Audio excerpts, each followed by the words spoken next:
शिवलिंग की उत्पत्ति, एक रहस्यमय और दिव्य कथा। शिवलिंग का स्वरूप जितना रहस्यमय है उतना ही गूढ़ इसका तात्विक अर्थ भी है।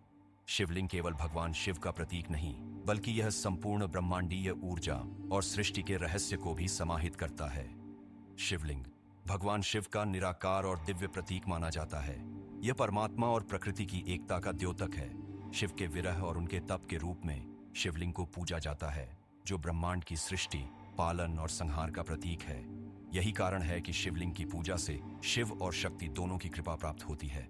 इसका उल्लेख विभिन्न प्रामाणिक पुराणों, शिव पुराण, लिंग पुराण, स्कंद पुराण, मत्स्य पुराण, पद्म पुराण और वायु पुराण में मिलता है। शिवलिंग शब्द का अर्थ, लिंग का अर्थ चिन्ह या संकेत होता है। यह अनादि और अनंत ब्रह्म का प्रतिनिधित्व करता है, जो सृष्टि, पालन और संहार का आधार है। पुराणों में शिवलिंग की उत्पत्ति को अनेक दृष्टिकोणों से बताया गया है, लेकिन दो मुख्य कथाएं सबसे महत्वपूर्ण हैं।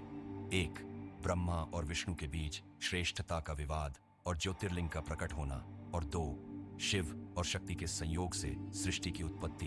अब हम इन दोनों कथाओं को हिंदू पुराणों के अनुसार विस्तार से समझते हैं। ब्रह्मा विष्णु का विवाद और शिवलिंग का प्रकट होना। शिव पुराण और लिंग पुराण के अनुसार यह कथा उस समय की है जब संसार की रचना के पश्चात ब्रह्मा और विष्णु के बीच इस बात पर विवाद उत्पन्न हुआ कि सृष्टि का सबसे महान एवं सर्वोच्च ईश्वर कौन है। ब्रह्मा ने कहा, मैं सृष्टि का रचयिता हूं, इसलिए मैं सबसे महान हूं। विष्णु ने उत्तर दिया, मैं पालन करता हूं, समस्त चराचर जगत मेरा आश्रय लेता है, इसलिए मैं सबसे महान हूं। दोनों में वाद विवाद बढ़ता गया। देवता भी इस विवाद को देखकर चिंतित हो गए।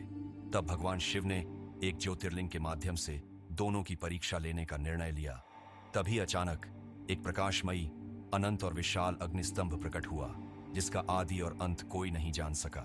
ब्रह्मा जी ने हंस का रूप धारण कर ऊपर की ओर गए, यह देखने के लिए कि इस अग्निस्तंभ का कोई अंत है या नहीं, और विष्णु जी ने वराह का रूप धारण कर नीचे की ओर यात्रा की, यह जानने के लिए कि इसका आधार कहाँ है।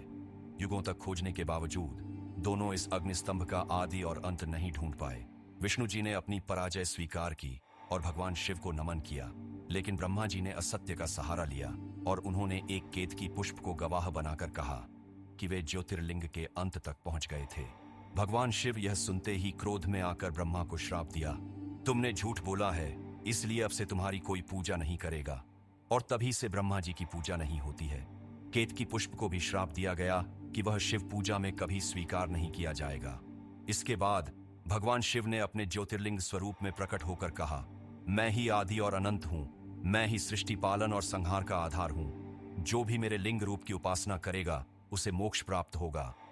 यहीं से शिवलिंग की पूजा का प्रचलन आरंभ हुआ। यह ज्योतिर्लिंग साकार से निराकार, रूप से अरूप और शक्ति से परब्रह्म तक की यात्रा का प्रतीक बना। शिव और शक्ति से सृष्टि की उत्पत्ति।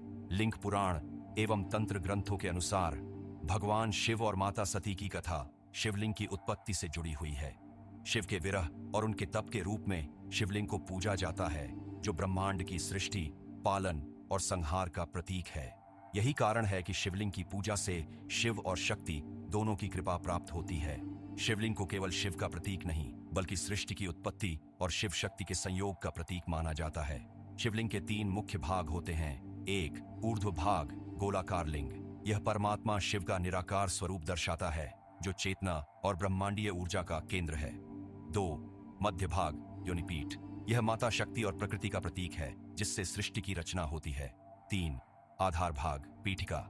यह जीवन की स्थिरता और धारण शक्ति का संकेत है। शिव और शक्ति के मिलन से ही सृष्टि की उत्पत्ति होती है।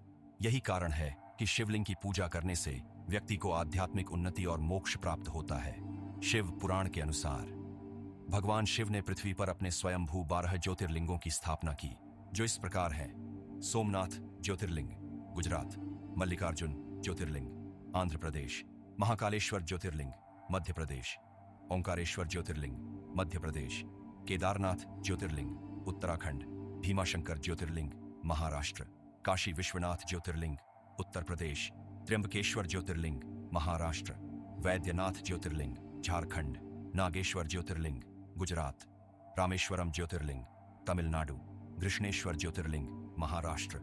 इन ज्योतिर्लिंगों की उपासना करने से भक्त को पुण्य, सुख और मोक्ष प्राप्त होता है। वैज्ञानिक दृष्टिकोण से शिवलिंग का आकार परमाणु और ब्रह्मांडीय संरचना से मेल खाता है। यह ऊर्जा का केंद्र है और सकारात्मक शक्ति को संचित करता है। शिवलिंग केवल एक मूर्ति नहीं, बल्कि परम ब्रह्म और अनंत ऊर्जा का प्रतीक है। यह हमें सिखाता है कि शिव निराकार हैं, लेकिन साकार रूप में प्रकट होते हैं। शिव और शक्ति के संयोग से ही सृष्टि की रचना संभव है। शिवलिंग की पूजा करने से आध्यात्मिक जागरण, पापों का नाश और मोक्ष की प्राप्ति होती है। जो भी श्रद्धा, भक्ति और प्रेम से शिवलिंग की उपासना करता है, उसे भगवान शिव की कृपा और ब्रह्म ज्ञान की प्राप्ति अवश्य होती है।